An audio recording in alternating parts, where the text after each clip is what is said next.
Erev Tov Rabotai, we are continuing with our Mishna Yomi Masechet Shevuot. We are up to Perek Daled Mishna Alayev. Today's Mishnayot should be Le'ilu Nishmat, Neria ben Svetlana, Ranbai, Eliyahu ben Burcha Israelov, Chana ben Miriam, Sason ben Raya, and Yehoshua ben Shifra, Menuchatam beGan Eden, Amen. And Leavdil ben Chaim lechaim, v'derefua shelemav Daniel Shalom ben Rosa, Betoch Shach Israel, and Achlama Merav Binyamin Otzion Chai ben Dvorah. Another sin for which a person must bring a korban olev v'yored, the variable chatat offering, is the sin of swearing an oath of testimony falsely. When someone is involved in a disagreement over money and he asks witnesses to come to court and testify in his behalf, if those people know testimony that would help him win his case, they're required to come forward and testify. If they deny knowing testimony and falsely swear that they do not know such testimony, they must bring a variable chatat offering to atone for their false oath. This oath is referred to by the Mishnah as the Shevuot HaEdut, the oath of testimony. This law is taught by the Torah in the book of Vayikra, chapter 5, verse 1. If a person will sin and he heard the sound of an oath, and he has a witness having either seen or heard, if he will not tell, he shall bear his sin. The words "and he heard the sound of an oath" mean that the witness heard the person asking for the testimony impose an oath on him, but he, the witness, does not know any testimony. The same is true if the witness swears on his own that he does not know any testimony. Therefore, the Torah speaks here of witnesses who not only refuse to testify, but who swear that they do not know any testimony. It is for this sin of a false oath that they must bring the variable chatat offering, as the later verses in the chapter state in verses 5 through 13. This is one of the rare cases where an offering is brought for an intentional violation. Now, this chapter deals with the oath of testimony. Since this oath is about not knowing testimony, a person is obligated to bring an offering for swearing about it only if he could have testified. Mishnah Aleph begins by teaching who can become obligated to bring an offering for an oath of testimony and who cannot. Shevuot HaEdut, the law of the oath of testimony, noeget ba'anashim v'lo b'nashim, applies to men who are eligible to testify, but not to women who are not eligible to testify. When the Torah speaks of witnesses testifying in court, it refers to them as the two men in the book of Dvarim, chapter 19, verse 17. We learn from this that women are not eligible to testify before a court, as the Rav writes based on the Gemara, page 30a. Birchokin v'lo bikrovin, that applies to people who are not relatives of those involved in the disagreement, who are therefore eligible to testify about it, but not to those who are relatives of those involved in the disagreement, who are not eligible to testify about it. A person cannot testify about a matter that involves a close relative of his, as the Rav writes, and it speaks about in Masechet Sanhedrin, chapter 3, Mishnah 4. Biksharim v'lo bipsulin, it applies to people who are generally qualified to testify, but not to people who are generally disqualified from testifying because of the sins they have committed. People who commit sins punishable by death or lashes are called wicked, so too are thieves. The Torah in the book of Shemot, chapter 23, verse 1, disqualifies a wicked man from testifying, as the Rav writes from Sanhedrin, page 27a. Ve'ena noeget ela beruin la'id, and it applies only to people who are eligible to testify. The Mishnah means to exclude a king who is not permitted to testify. It also excludes those who are rabbinically disqualified from testifying, such as gamblers and those who raise pigeons and bet on them. If any of the people who are not eligible or qualified to testify make this false oath, they are not required to bring the offering for it, since they could not have testified anyway. Since the Torah in Vayikra chapter 5 verse 1 describes the person who makes an oath of testimony as a witness, it indicates that only someone who is qualified and eligible to testify is included in this law. The Mishnah now discusses where and how witnesses must deny knowing testimony in order to become obligated to bring an offering for swearing falsely.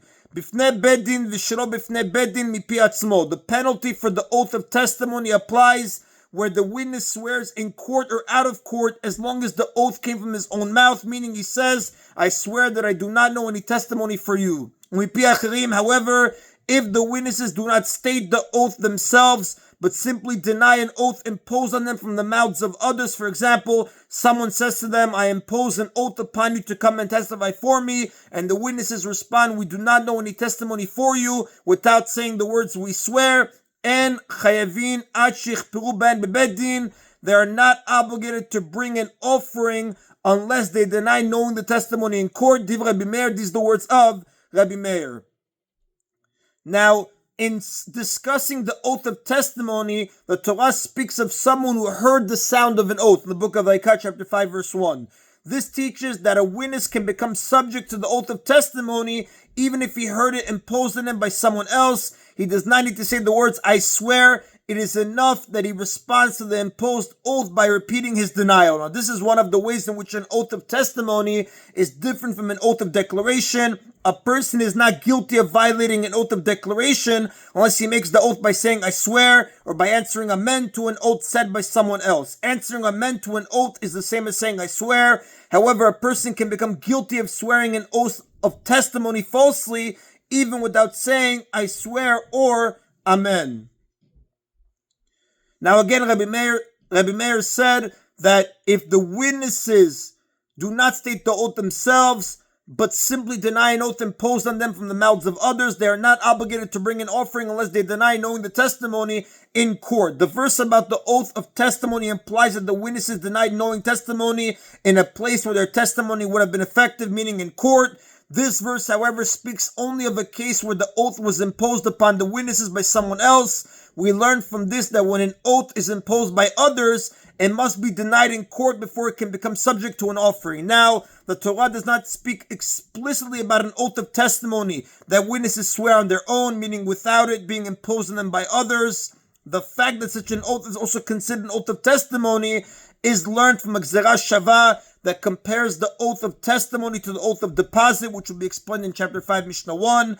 The verse there speaks of bringing an offering for a false oath a person swears on his own without it being imposed by others. That law applies even if he swears this oath outside of court. Since the law here is learned from there, Rabbi Meir concludes that the law here conforms to the rule said there. Just as in the case of the oath of deposit, a person brings an offering for an oath he swears on his own, even if he makes it outside of court. So too here in the case of an oath of testimony, someone who falsely swears an oath of testimony on his own brings an offering, and he does so even for an oath he makes outside of court. The sages disagree with Rabbi Meir on his last point, but the sages say, Ben mipi atzmo, ben mipi acherim, whether the oath comes from his own mouth or whether it is imposed from the mouths of others. And witnesses are not obligated to bring an offering unless they deny knowledge of the testimony in court. The sages agree that we learned the law about witnesses swearing an oath of testimony on their own from Gzerah Shavah to the oath of deposit. However, they maintain that once we learn the basic law from there, its details must conform to those stated explicitly in the verse about the oath of testimony. Since this passage explicitly speaks only about an imposed oath denied in court, even an oath of testimony sworn by witnesses on their own is not subject to an offering unless it is made in court. Now, this dispute is not specific to oaths. It is a general dispute about how to treat laws learned from Gzerah Shavah. According to Rabbi Meir, the details of a law learned in this way conform to those of the law from which it is learned. Don mina umina. According to the sages, they confirm to the details of the law to which they belong. Don mina v'oke be'atra. And the Rav tells us that Halakha does not follow the opinion of Rabbi Meir. And that is end of Mishnah Aleph. Mishnah Bet teaches which types of false oaths obligate witnesses to bring an offering. The Chayavin al Zedon Shevuot, witnesses are obligated to bring an offering for intentionally violating the prohibition of making a false oath, meaning they knew the testimony, they knew it was forbidden to swear falsely, and they knew that one who does so must bring an offering. With the other two sins for which a person must bring a variable chatat offering, which was tumah of the temple and the oath of declaration, the Torah states that the sin was hidden, v'ne'elam, from the person, meaning he did not know or remember something that would have prevented him from sinning. However, the Torah does not say this with regard to the oath of testimony. We learn from this that the Torah obligates witnesses who swear falsely to bring a variable chatat offering, even for an intentionally false oath. Now, it's very unusual for a person to bring a chatat offering for an intentional sin. This is one of only two cases in which this occurs. Val shigagata im sedon ha'edut, and also for unintentionally violating the prohibition while denying the testimony intentionally, which happens when they know they are making a false oath, but they do not know that this will obligate them to bring an offering. Meaning they know the testimony and knowingly swear falsely about it. They are considered unintentional sinners because they do not realize that they have to bring an offering for doing this. But they are not obligated to bring an offering for a completely unintentional violation of the prohibition of making a false oath, meaning in the case where they swore because they mistakenly believed that they did not know anything to testify about and later remember that they did know. When witnesses say we swear that we do not know testimony for you, and then remember that they do know testimony, their oath was not actually true because they could have remembered the testimony with some concentration. They are nevertheless exempt from bringing an offering because their false oath was completely unintentional, anusim. The Mishnah ends by teaching the penalty for a false oath of testimony. What is their obligation for intentionally violating the prohibition of making a false oath?